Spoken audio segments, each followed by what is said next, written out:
नमस्कार विद्यार्थी मित्रांनो, मी सुनील डांगडाले मातृत्व प्रबोधिनीच्या ऑनलाईन सेशनमध्ये तुमचं मनपूर्वक सहर्ष स्वागत करतोय. तर आपण आजच्या व्हिडिओच्या माध्यमातून CTET संदर्भात एक्झाम कधी होणार आहे, फीस काय असणार आहे, काय क्रायटेरिया असणार आहे, अभ्यासक्रम कोणता असणार आहे, या संदर्भात आपण सविस्तर माहिती आजच्या या व्हिडिओच्या माध्यमातून आपण बघणार आहोत.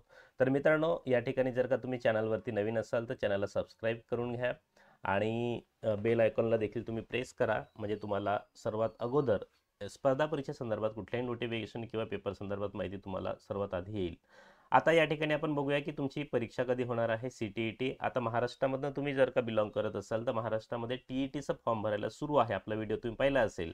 तर आता TET आणि एक सुवर्ण संधी CTET सुद्धा तुम्हाला अवेलेबल करून दिलेला आहे.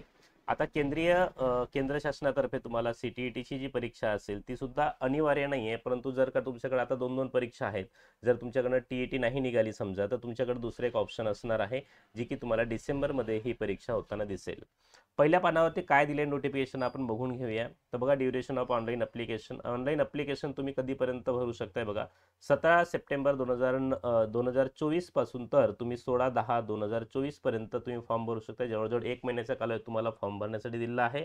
Last date of submission of online application काय दिलं आहे बघा या ठिकाणी, तर 16/10 पर्यंत तुम्ही शेवटची रात्री 12 पर्यंत तुम्ही फॉर्म भरू शकताय. त्याच्यानंतर बघा, फीस भरण्याची सुद्धा तुम्हाला फीस दिलेली आहे या ठिकाणी. बघा, जर तुम्हाला फीस भरायची असेल तर तीच तुम्हाला डेट दिलेली आहे. फीस भरण्यासाठी संदर्भात तुम्हाला हीच डेट दिलेली आहे, 16 तारखेपर्यंत तुम्ही भरू शकताय. आपली परीक्षा कधी होणार आहे, तर पहिल्याच पानावर दिलेल्या डेट ऑफ एक्झामिनेशन म्हणजे 1 डिसेंबर, डिसेंबरच्या पहिल्याच दिवशी होणार आहे, म्हणजे 1 डिसेंबरला तुमची परीक्षा होणार आहे CTETची. ठीक आहे. आता आपण जाणून घेऊ याच्यामध्ये आणखी काय काय गोष्टी आहेत. ही जी PDF असेल मित्रांनो, तुम्हाला आपल्या टेलिग्राम चॅनलवरती मिळून जाईल. हा व्हिडिओ शेवटपर्यंत बघा. तुम्हाला संपूर्ण माहिती A to Z माहिती तुम्हाला या व्हिडिओच्या माध्यमातून मी देण्याचा प्रयत्न करतो आहे. या ठिकाणी बघा मित्रांनो, पहिल्या पानावर त्यांनी दिलं आहे की तुमची एक्झाम कधी होणार आहे. आपल्यासाठी सर्वात महत्त्वाची डेट असणार आहे, लॉक करून ठेवा तुम्ही, ते 1/12 म्हणजे 1 डिसेंबर 2024ला. आता सर्वसाधारण पद्धतीनं पेपर 1 आधी होतो आणि पेपर 2 नंतर होतो, परंतु या ठिकाणी तुम्हाला पहिल्यांदा पेपर 2 द्यावा लागेल आणि दुसऱ्यांदा पेपर 1 होणार आहे. म्हणजे काय, जे दोन्ही पेपरसाठी फॉर्म भरणार असतील त्यांना आता उलटं केलं त्यांनी. आधी कसं व्हायचं की पहिला पेपर आधी व्हायचा, दुसरा पेपर नंतर व्हायचं. पण त्या ठिकाणी आता मानसिकता बघून त्यांनी हा टायमिंग सेट केला आहे. 9:30 ते 12 म्हणजे 2.5 तासाचा हा पेपर असणार आहे. आणि मग पहिला जो पेपर असेल तर 2:30 ते 5 पर्यंत असणार आहे. त्याच्यानंतर पुढची जी माहिती असेल मित्रांनो, डेट बघा त्यांनी स्टार करून दिला आहे. एक्झामिनेशन डेट तुम्ही पण स्टार करून लिहून घ्या. 1 डिसेंबर 2024ला तुमचा हा पेपर होणार आहे. आता फॉर्म भरत असताना आपल्याला कोणत्या गोष्टींची दक्षता घेणं गरजेचं आहे ते आपण बघूया. तर CTET.nic.in या वेबसाईटवरती तुम्हाला काय करायचं आहे, व्हिजिट करायचं आहे. आता मागचा आपला TETचा फॉर्म भरत असताना आपण विचार केला होता की मोबाईलनं फॉर्म कसं भरतात, या संदर्भात मी एक व्हिडिओ टाकलेला होता. त्या संदर्भात CTETचा फॉर्म मोबाईलने कसं भरता येईल तुम्हाला, या संदर्भात सुद्धा आणखी एक आपला व्हिडिओ येणार आहे. ठीक आहे. तर या ठिकाणी बघा मित्रांनो, तुम्हाला पहिल्यांदा या ठिकाणी तुम्हाला या वेबसाईटला तुम्हाला व्हिजिट द्यायचं आहे आणि त्यातनं तुम्हाला ऑनलाईन फॉर्म भरायचा आहे. आता आपण बघूया पुढच्या आणखी गोष्टी त्यांनी काय दिलेल्या आहेत. फॉर्म भरण्यासाठी तुम्हाला काही मेथड दिलेल्या आहेत त्यांनी. स्टेप 1, 2, 3 अशा 6 स्टेप दिलेल्या आहेत. तर पहिल्यांदा तुम्ही काय करणार, तर ऑफिशियल वेबसाईट जी असेल या वेबसाईटला तुम्ही लॉग इन करा, म्हणजे पहिली स्टेप तुमची पूर्ण होणार. लॉग इन केल्याच्या नंतर त्या ठिकाणी अप्लाय ऑनलाईन असं एक तुम्हाला दुसरं ऑप्शन तुम्हाला क्लिक करायचं आहे. Fill in the online application form. आता या ठिकाणी बघा, रजिस्ट्रेशन नंबर पहिल्यांदा तुम्हाला रजिस्ट्रेशन करावं लागणार आहे. त्यातनं तुम्हाला रजिस्ट्रेशन नंबर मिळेल. त्याच्यानंतर आपल्याला लॉग इन करायचं आहे, अपलोड करायचं आहे, स्कॅन फोटोग्राफ आणि सिग्नेचर अपलोड करायचं आहे. त्याच्यानंतर पेमेंट करायचं आहे, फीस भरायची आहे. फीस ही ऑनलाईन पद्धतीने तुम्हाला भरायची. Debit card, credit card, pan card नाही, डेबिट कार्ड, क्रेडिट कार्ड असेल, गुगल पे असेल, UPI ID असेल, याच्या माध्यमातून तुम्हाला ऑनलाईन जेवढ्या काही सर्व्हिसेस आहेत, नेट बँकिंग असेल, त्याच्या माध्यमातून त्यांनी फी पे करण्यासाठी तुम्हाला ऑप्शन अवेलेबल करून दिले आहेत. प्रिंट करायचे तुम्हाला. आता या ठिकाणी जो तुम्ही फॉर्म भरणार, तर फॉर्म भरल्याच्या नंतर तुम्हाला प्रिंट काढून आपल्याकडे ठेवायचं आहे. त्याच्यानंतर आणखी काही गोष्टी महत्त्वाच्या आहेत का, त्यासुद्धा आपण बघूया. याच्यामध्ये सर्व माहिती दिलेली आहे की ऑनलाईन अपलोडिंग आणि स्कॅन इमेज, जेव्हा तुम्ही JPG फॉर्ममध्ये किंवा कशा पद्धतीनं तुम्हाला किती KB मध्ये त्याची साईज वगैरे पण दिलेली आहे, आणि या संदर्भात आपण पुढच्या व्हिडिओमध्ये बोलूया. ठीक आहे, फॉर्म कसं भरतात. आता मित्रांनो, सर्वात महत्त्वाचे म्हणजे फीस काय असणार आहे. तर जर का तुम्ही पेपर 1 किंवा पेपर 2 यापैकी एक पेपर देणार असाल, तर D.Ed वाले असतील तर त्यांचे एक पेपर पास असेल तर दुसरा देऊ शकतात, दुसरा पास असेल तर पहिला देऊ शकतात. D.Ed वाल्यांना फक्त दुसरा पेपर देता येईल, पहिला पेपर त्यांना देता येत नाही. तर या ठिकाणी बघा मित्रांनो, तुम्हाला फीस संदर्भात जर तुम्ही जनरलमधनं असाल किंवा ओबीसी मधनं असाल तर तुम्हाला एका पेपरसाठी 1000 रुपये आणि जसं का आपल्या टीईटीला होतं आणि दोन्ही पेपर जर तुम्हाला द्यायचे असतील तर 1200 रुपये फीस आहे. आणि जर का तुम्ही कॅटेगरीतनं असाल म्हणजे SC ST किंवा तुम्ही ज्याला आपण म्हणूया की याच्यामधनं असाल दिव्यांगमधनं असाल तर तुम्हाला 500 रुपये एका पेपरसाठी आणि दोन्ही पेपरसाठी 600 रुपये फीस असणार आहे. पेमेंट बघा या ठिकाणी दिलं आहे, payment by credit card debit card, त्याच्यानंतर नेट बँकिंग या पद्धतीने तुम्हाला करता येईल. त्याच्यानंतर आणखी काय गोष्टी महत्त्वाच्या आहेत का आपण त्या बघून घेऊया. आता परीक्षेसंदर्भात तर आपली माहिती झालेलीच आहे, ठीक आहे. आता या ठिकाणी बघा तुम्हाला सर्व जी माहिती असेल ही तुम्हाला आपली ही जी PDF असेल ही तुम्हाला टेलिग्राम चॅनलला मिळून जाईल. त्याच्यानंतर हे दिलेले आहेत बघा, कंटेंट दिलेले आहेत, हे कंटेंट तुम्ही बघून घ्या. आता मित्रांनो, फॉर्म भरत असताना तुम्ही लवकरात लवकर फॉर्म भरा असं मी तुम्हाला सजेस्ट करेन. का?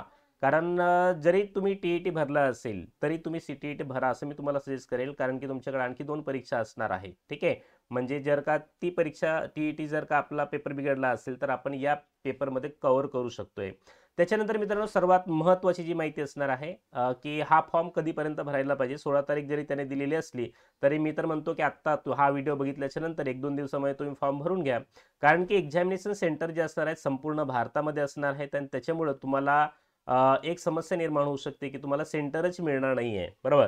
मग शेवटी जे फॉर्म भरतात ते त्यांना जसं महाराष्ट्रात तर तुम्हाला तुमच्या जवळ आहे, समजा तुम्ही पुण्यात आहात जवळपास, ठीक आहे, तुम्हाला पुण्यातनं एक्झाम द्यायची आहे तर तुम्हाला पुणे सेंटर अवेलेबल नसेल, मग तुम्हाला कुठेतरी छत्तीसगडला किंवा MP मध्ये जो सेंटर मिळेल त्यानुसार तुम्हाला ती लिस्ट असणार आहे, त्यानुसार तुम्हाला तिथं जावं लागणार आहे. त्याच्यामुळे जर का तुम्हाला तुमच्या आवडीचं सेंटर हवा असेल जवळपासचं असं वाटत असेल तुम्हाला तर लवकरात लवकर हा फॉर्म भरा. आता या ठिकाणी पेपर 1 आणि पेपर 2 साठी तुम्हाला काही अभ्यासक्रम दिलेला आहे, जो अभ्यासक्रम आतापर्यंत जेवढे काही पेपर झाले त्याच्यामध्ये असणार आहे. हा पेपर कसा असेल तर हा पेपर ऑफलाईन पद्धतीनं असणार आहे. OMR शीटवरती तुम्हाला पेपर जाऊन सॉल्व्ह करायचे, गोडे भरा असंच कार्यक्रम असणार आहे. तर या ठिकाणी बघा तुम्हाला बालमानसशास्त्र असतोच, कंपल्सरी विषय आहे. त्याच्यानंतर मॅथमॅटिक्स म्हणजे गणित असणार आहे. एन्व्हायरमेंट म्हणजे पर्यावरण, म्हणजे जो आपला TETचा अभ्यासक्रम आहे तो सेम अभ्यासक्रम असणार आहे, फक्त भाषा हिंदी आणि इंग्रजीमध्ये असणार आहे. आता बघा 30 प्रश्न 30 प्रश्न 30 प्रश्न MCQ म्हणजे ऑब्जेक्टिव्ह स्वरूपामध्ये पेपर असेल, जसं आपला TETचा पेपर असतो त्याच्यामध्ये कुठल्याही प्रकारचा बदल नाही आहे. हा पेपर 1 संदर्भात, ठीक आहे. 150 मार्क्स असणार आहेत आणि मिनिटं सुद्धा तुम्हाला 150 मिनिटच बसणार आहे. त्याच्यानंतर दुसरा आपण बघूया की तुम्हाला लँग्वेज 1 आणि लँग्वेज 2 साठी कोणती भाषा निवडता येईल. त्या ठिकाणी तुम्हाला 20 भाषा दिल्या आहेत, या 20 पैकी तुम्ही भाषा निवडू शकताय लँग्वेज 1 आणि लँग्वेज 2 साठी.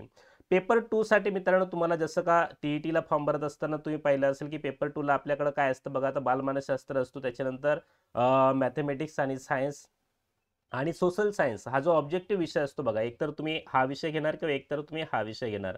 तर जे सायन्स बॅकग्राऊंडचे विद्यार्थी आहेत ते मॅथ आणि सायन्स घेतात आणि आपले जे आर्टचे विद्यार्थी आहेत किंवा इतर माध्यमातील असं काही नाही की तुम्ही हे पण घेऊ शकता. पण सोशल सायन्स तुम्ही सोशल स्टडीज जे असेल तर हे तुम्ही घेऊ शकताय, काही अडचण नाही आहे. लँग्वेज 1 कंपल्सरी आहे, लँग्वेज 2 कंपल्सरी आहे. म्हणजे या ठिकाणी तुम्हाला ज्या भाषा दिल्या आहेत त्याच्यामधून तुम्हाला 2 भाषा निवडायच्या आहेत. तर अशा पद्धतीने यासुद्धा पेपरची काठिण्य पातळी सेम आपल्या TET सारखी, फक्त भाषेमध्ये बदल असणार आहे. आणि 2 भाषेमध्ये जसं तुम्हाला लँग्वेजमध्ये कोणत्या कोणत्या भाषा निवडता येतील त्या संदर्भात एक तक्ता या ठिकाणी दिलेला आहे. इंग्रजीपासून तर तुम्हाला उर्दूपर्यंत एकूण 20 भाषांपैकी कोणतीही भाषा तुम्ही निवडू शकताय. तर मित्रांनो, या संदर्भात आपण बघितलं फीस किती असणार आहे, त्या संदर्भात पण झालेलं आहे आपलं बघा. आता बघा फीस संदर्भात आणखी परत आलेलं आहे एक्झामिनेशन, तर या ठिकाणी आपण फीस सुद्धा या संदर्भात पाहिलेली आहे, ठीक आहे. ही PDF तुम्हाला मिळून जाईल. त्याच्यानंतर आपण बघूया सेंटर वगैरे दिलं आहे बघा. अभ्यासक्रम सुद्धा या ठिकाणी दिला आहे, पॉईंट सुद्धा दिले आहेत. 30 क्वेश्चन असणार आहेत. याच्यामध्ये बघा हे तुम्हाला प्रायमरीसाठी पण दिलं आहे बघा, प्रायमरी स्कूल चाइल्ड. या ठिकाणी 15 प्रश्न दिले आहेत बघा. हे सर्व अभ्यासक्रम आणि कंटेंट वगैरे या ठिकाणी तुम्हाला दिलेलं असेल की कोणत्या भाषेवरती म्हणजे कोणत्या घटकावरती प्रश्न असणार आहेत, ते घटक सुद्धा या ठिकाणी तुम्हाला दिलेले आहेत. ही संपूर्ण माहिती मी आता टाकतोय कारण हा आपला व्हिडिओ लांब होईल, त्याच्यामुळे मी काय करतोय की तुम्हाला अभ्यासक्रम दाखवून देतोय. पेपर 2ला आणि पेपर 1ला अभ्यासक्रम त्याचे पॉईंट मुद्देसूदपणे दिलेले आहेत. मी तुम्हाला सजेस्ट करेल की आतापर्यंत झालेले जे काही पेपर आहेत मित्रांनो, ते पेपर तुम्ही सोडून जा तरी तुम्ही पास होणार, ठीक आहे. जर तुम्हाला CTET एक्झाम क्वालिफाय करायची असेल तर या ठिकाणी वयाचं बंधन नाही. तुम्ही किती वर्षापर्यंत 100 किंवा 100 वर्षाच्या जास्त पण तुमचं वय असेल तरीही तुम्हाला ही परीक्षा देता येणार आहे. असं काही नाही आहे, वयाचं बंधन नाही आहे, काही बंधन नाही आहे. परंतु जेव्हा तुम्ही शिक्षक पदासाठी अप्लाय कराल तेव्हा मात्र वयाचं बंधन असणार आहे.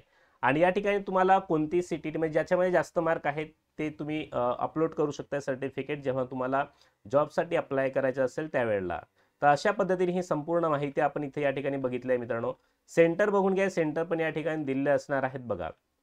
आता त्यांनी एक मुद्दा दिला आहे की एक गोष्ट लक्षात ठेवा, आणखी सांगायचं राहिलं मला, तो मुद्दा मला दिसेना. तर या ठिकाणी काय झालं माहिती आहे का, जर का तुम्ही या ठिकाणी OMR शीट कशी भरतात त्या संदर्भात सुद्धा माहिती ते दिलेली आहे बघा. व्हॅलिड आहे की इनव्हॅलिड आहे ती सुद्धा या ठिकाणी दिलेलं आहे. ठीक आहे, संपूर्ण माहिती या ठिकाणी दिलेली आहे. सेंटर वगैरे पण दिलेले आहेत बघा. हे तुम्हाला सेंटर दिसणार आहेत या ठिकाणी.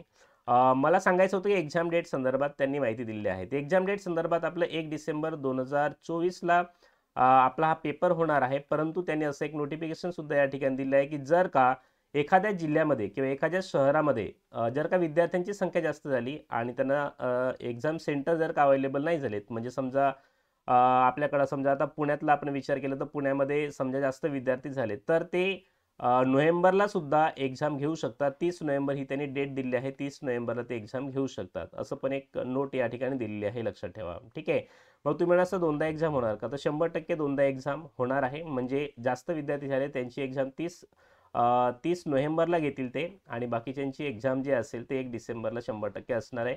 यांच्या वेळापत्रकामध्ये कोणत्याही प्रकारे बदल होत नाही शक्यतो, आणि दिलेल्या तारखांमध्येच ह्या परीक्षा घेतल्या जातात, याची तुम्ही सर्वांनी नोंद घ्यायची आहे, हे लक्षात ठेवा. ठीक आहे, तर अशा प्रकारे पेपर 1 आणि पेपर 2 या संदर्भात आपण संपूर्ण माहिती या व्हिडिओच्या माध्यमातून आपण जाणून घेतलेली आहे, हे लक्षात ठेवा.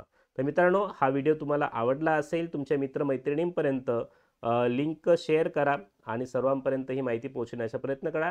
पुढचा जो व्हिडिओ आपला असणार आहे की ऑनलाईन फॉर्म कसा भरावा, नोंदणी क्रमांक कसा टाकावा, या संदर्भात आपला फॉर्म असणार आहे किंवा या संदर्भात आपण व्हिडिओ तयार करणार आहोत. धन्यवाद.